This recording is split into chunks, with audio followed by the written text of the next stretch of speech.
last 24 hours. Powered by Yiddish24, provided to you by The Click. We were off edge for Shabbos, but the Middle East definitely wasn't. Good day, today is Monday, Parshas Vayikra, Chuv Zayin, Uda Tovshin Paivuv on Edge, March 16th, 2026. Lemus Buddha, my name is Gershy Schwarcz, and here is what has everyone on Edge today. Karg Island, Iran's most heavily guarded oil hub, is currently up in flames. For those of you who remember, we reported here that America might attack it, and guess what? They did. President Trump is warning he might strike it again, a second time, quote, in his words, just for fun. We have the major weekend updates you've missed. Plus, you might be worried about your gas prices, but we will tell you why you should be optimistic, because President Trump says America's domestic drill baby drill, will keep you safe from the Middle East chaos. Also ahead, Benjamin Netanyahu, the Prime Minister of Israel, according to Iranian regime media reports, was murdered.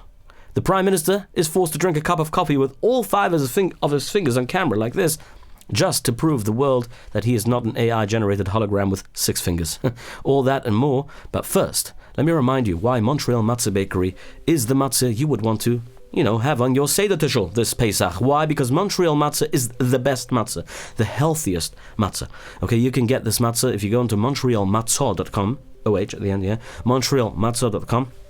Type in your zip code and you will find the nearest place that sells this matzah. They have regular matzah, extra thin, whole wheat, and spelt. Their spelt run is amazing, by the way, and also oat matzahs. You can also go to Brooklyn in 4320 14th Avenue, Brooklyn, New York, 11219. Or you could also go to the Matzah Bakery in Montreal and get yourself a nice, good, healthy matzah. It's time to eat and enjoy the matzah that you're eating, and also enjoy it a few hours later and even the next morning. You know what I mean. Let's start with a big update on Karg Island, shall we? I don't want to be Karg in the news, but I'll be a little bit Karg in Yiddish. This is Iran's most important and heavily guarded oil center, and it has been hit by a heavy U.S. strike. Now, let me remind you something. President Trump announced the island is now demolished, and he even warned that he might strike it a second time. In his words, he said, just for fun. But right now, fires are still burning on the island, but the Iranian regime is refusing to let its technical staff leave. And here is what. They're forcing workers to stay on the burning island to keep the oil pumping. This is a major blow to Iran's economy, and the pressure is only growing. This is a devastating hit to Iran's economy, if you understand this. We already spoke about this last week. Why? Retired 4-star general Jack Kian issued a serious warning this week, stating that the United States has the ability to take control of Karg Island, quote, at a time of our choosing. Cutting it off completely would deal a fatal blow to the Iranian government's funding. Meanwhile, there is a deep leadership crisis in Tehran, as you can imagine. As you all know, Iran's supreme leader, Ayatollah Ali Khamenei, was assassinated on Shabbos Zucher, and his 56-year-old son, Mujtaba, took over, right? Now, for those of you who don't remember, the U.S. intelligence now shows that the old Khamenei himself didn't think his son was even capable of doing the job. Well, President Trump has been briefed on the intelligence, says doesn't even matter so much. He believes Mujtaba may already be dead.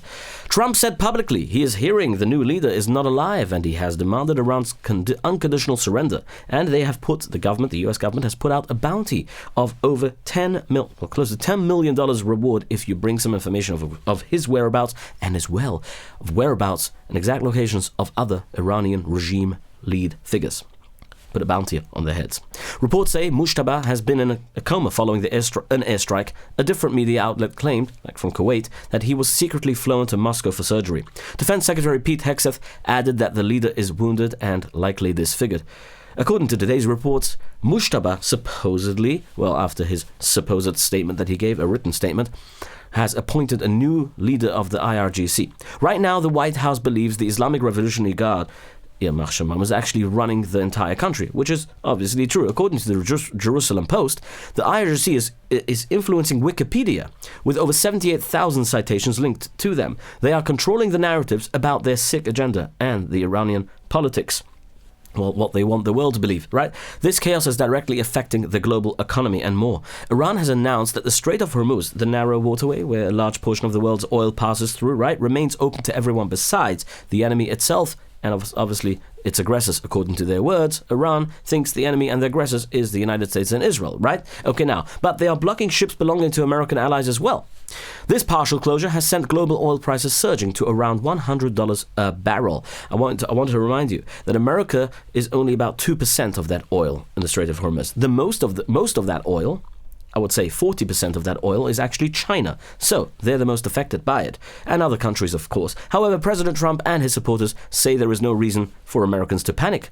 Given this argument as well, they argue that because of expanded domestic drilling, America is no longer dependent on the Middle East oil like it was in the 1970s. Trump is promising to unleash even more U.S. energy production to flood the market and force prices back down again. President Trump also called on allied countries to send warships to the Strait of Hormuz to counter Iranian threats like the mines we're talking about right now, right? He is going to announce a coalition. So far, Australia was the first one to say no outright. And British Prime Minister Keir Starmer spoke with President Trump yesterday. But Britain made no commitment to send any ships to that region. Well, they have sent ships, if you remember, for their bases in Cyprus. Today he gave a speech and said they are looking at a plan to use mine-hunting drones. I'm talking about Keir Starmer. Keir Starmer also said the war is also hitting British wallets very hard. The prices of heating oil has doubled because of the conflict. Starmer announced a new government subsidy to help people pay to heat their homes. He also sent a strong warning to energy companies, saying he will take legal action against anyone who tries to use the war as an excuse to charge higher prices. Obviously, that's called price gouging. Canada, Mark Carney, the Prime Minister, has also officially said no to Trump, making it very clear they will not send any forces or warships to secure this area, the Strait of Hormuz. The German Defense Minister told reporters that Germany will stay out of the conflict completely. He made it clear that they see this as Trump's war and stated plainly that Germany didn't start it. The defense minister also questioned why the United States even needs European help. He asked what Trump expects a few European ships to do that the most powerful navy in the world cannot handle on its own. Well, we all know what that means. They want them to pay for it. Why should America be the ones paying for it?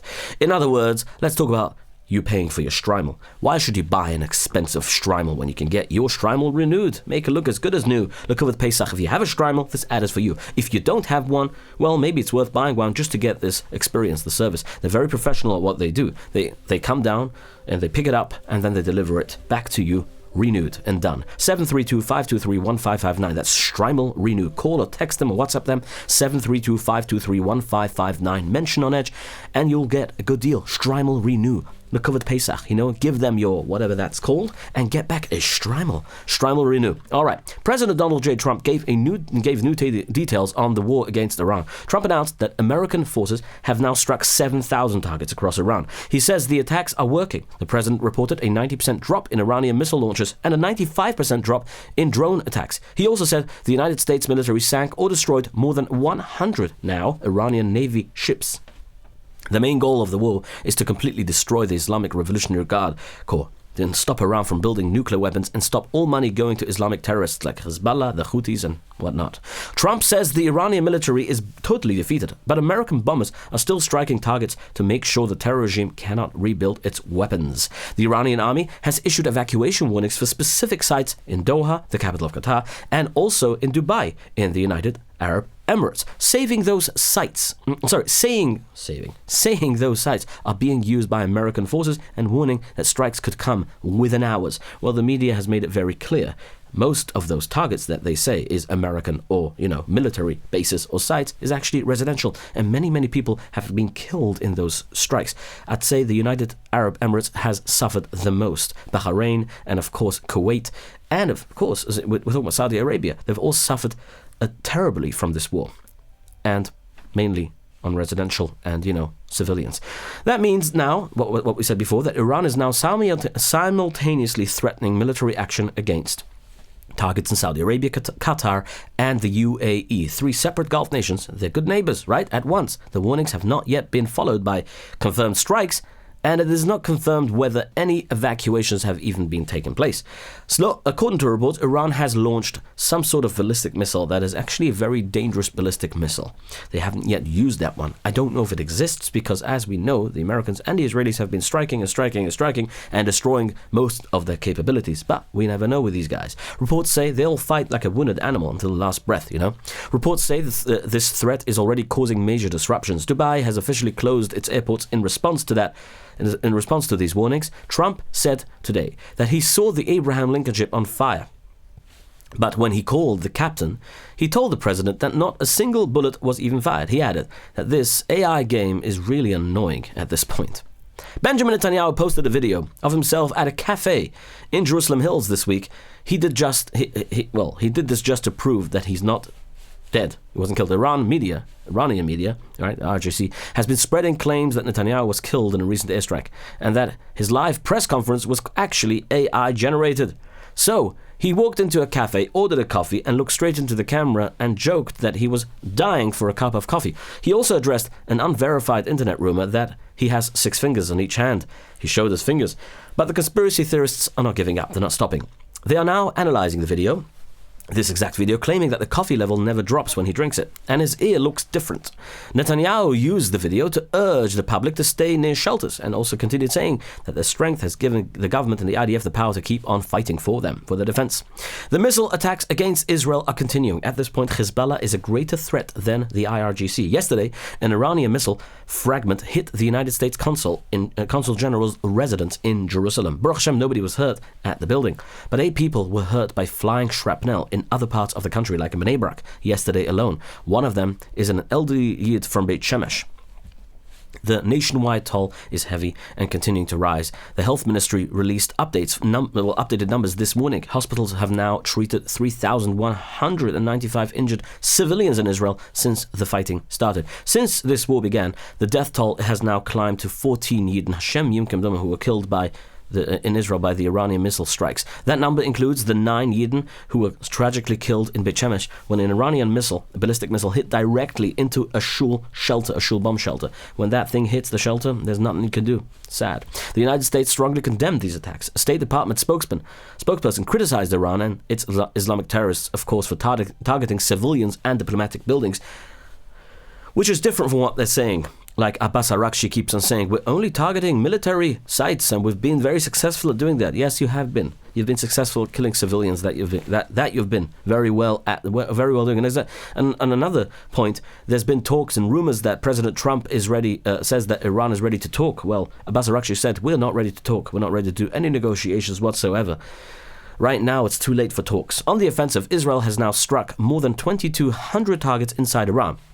And the IDF says there are thousands more to go. They're ready to go on after Pesach, they said. The Israeli Air Force has carried out over 400 waves of airstrikes. Reports indicate that 500 spies have already been arrested as the pressure mounts in Iran. The IDF confirmed the campaign will continue for at least 3 more weeks. The goal is to completely destroy the Iranian military system. Meanwhile, an Israeli strike near Iran's Bushehr nuclear facility came dangerously close to a group of Russian scientists working there. No Russians were killed or wounded in this attack. Russian officials responded very angrily, warning Israel to avoid hitting their experts. To be clear, this is a civilian power plant. Russia, according to reports, is not helping Iran build a nuclear bomb there. But their presence creates a serious risk for Washington. If an Israeli airstrike accidentally kills those Russian scientists, Vladimir Putin could be dragged directly into the middle of this conflict. He had another war to be busy with. Iran's foreign ministry has admitted, the foreign minister, Abbas Arakshi, has admitted that the Islamic Republic the Islamic Republic is getting military support from both Russia and China, the first time a top Iranian official even admitted this out loud. This comes as American officials had previously said they believe Russia was behind Iran's access to sensitive intelligence, including the exact location of US warships. In the West Bank, 4 members of a Palestinian family were killed by an undercover Israeli forces. A father, mother, and 2 of their young sons were shot in the car and killed in the town of Tamun. Now, the IDF and Israeli police confirmed the shooters were an undercover unit conducting an arrest operation. They stated that they opened fire only after the family's car suddenly accelerated towards them, creating an immediate threat. It sounds a little bit familiar to what exactly happened here, the debate playing here in the United States. For those who remember, in Minnesota, the ICE shooting of Renee Good, right, in Minnesota. Now, in that case, federal agents argued that they had to fire because the driver attempted to use their vehicle as a weapon. All right. As the regional threat grows, obviously 5,000 US Marines have been deployed to the Middle East so far. The deployment comes as military analysts warn that American warships could become an easy target for Iranian drone strikes. They come in swarms. There's a device on the Abraham Lincoln. It looks like a scanner, like a It looks like a scanner, and that's at least what the Iranian regime thought it was, until they realized what it was. Actually, it's a microwave weapon. First, they sent a small, 7 drones, Shahed drones, towards the Abraham Lincoln, and they shot it down with regular, missile defense that they had. Now, the Iranians realized that they're using the missiles from the boat. They wanted to empty out the entire stockpile by sending a whole nother swarm of cheap drones. But America was a little smarter than that. They used the microwave weapon that they didn't know existed on that boat. Suddenly, that microwave just was turned on with one button, and all the other drones come from all sides just dropped out of the sky, just like that. And the Iranians were surprised by that. And now they're saying that a drone threat is not just overseas. A leaked FBI alert, like I said earlier last week, I said the alert came from a February leak. It came out in early February, an FBI leak that warned about a possible Iranian drone plot targeting California, an off-coast drone plot. Security experts then warned the US may not be ready to handle a large-scale swarm attack from these drones. This is when dozens of small explosive drones are launched simultaneously to completely overwhelm the air defense system. But because of this this device that I just told you about, it might even not be such a big threat. Like the White House has made it very clear that this is currently not a threat anymore. Now, let's talk about China, shall we? China has officially resumed its military flights around Taiwan. Now, this comes after a completely unexplained 10-day pause in their operations. Listen to this. Okay. Reports say the Chinese military is back to applying pressure on the island, raising fresh security concerns in the region. North Korea fired about 10 ballistic missiles towards the Sea of Japan on Shabbos. Japanese Prime Minister set up an emergency response team to monitor the situation. The launch happened while the United States and South Korea are running their yearly military training together. North Korea strongly opposes these drills and calls them a rehearsal for an invasion. Earlier this week, the sister of North Korean leader Kim Jong-un, or his daughter, I think, warned that the training would bring terrible consequences. The missile tests also came just days from North Korea after South Korean Prime Minister Kim Min-sik or something met with President Donald J. Trump in Washington to discuss starting talks again with North Korea. There have been 2 separate anti-Semitic attacks in the Netherlands, which is in Europe, just 2 days ago. Early Friday morning, an explosive was detonated at the Rotterdam synagogue, a shul, followed quickly on Shabbos by a blast at the Geide school, the only Orthodox frum Jewish school in Amsterdam. While the damage was structural and no injuries were reported, the psychological toll on the local residents is immense. Dutch authorities have since then made several arrests in connection to the Rotterdam incident, but the suspect in the school bombing remains at large, and they put out a video of pictures of the suspects and so the public can help them assist finding these suspects and bringing them to justice. Here in New York City, Assemblyman Zoharan Mamdani is scheduled to meet with Hasidic leaders from the community today. I think they're meeting right now. I don't know the context of the meeting. Probably has a lot to do with the midterm elections right now. Or not. Joking. Anyway, don't know what it has to do. Anyway, the point is, this morning Trump posted on Truth Social, the crazed Democrats are not allowing TSA agents to get paid. Don't you know that right now the government is shut down, part of it is at least, the TSA. The deal was made a long time ago. They broke it in order to get money for sanctuary cities and illegal aliens, many of them hardened criminals. This is still his words on the quote, right? I'm just quoting him. The radical left Democrats are hopeless, and he signed off his name, President DJT. Now, what happened? The government, like I said, shut down, started because of a fight between Democrats and Republicans over the immigration raids. Now, 10 U.S. airline executives sent a very urgent message to Congress this week. Their message: pay the TSA workers and end this silly shutdown. TSA officers run the security screening at every major airport in the country, and they have already started missing work after missing their first paycheck. Well, maybe somebody should remind them that if they do stay at work, they might get a $10,000 bonus. You never know. Might be worth it for you. Over the past week, that has caused a real disruption right in the middle of the spring break travel season, and it's caused a lot of problems with flights. Well, besides the fact that flights and oil and prices have gone up, and people have obviously taken advantage of this, like the UK Prime Minister pointed out, well, the war, that's why we can charge more money. President Donald J. Trump says a former United States president recently spoke to him about the ongoing war against Iran.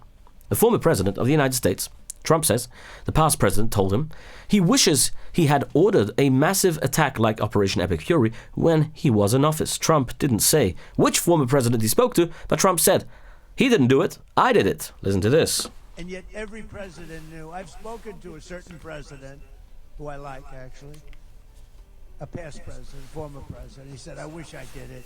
I wish I did, but they didn't do it. I'm doing it, yeah. Verstehst? Yesterday, Chaveirim, leaders from across New York travel to Albany.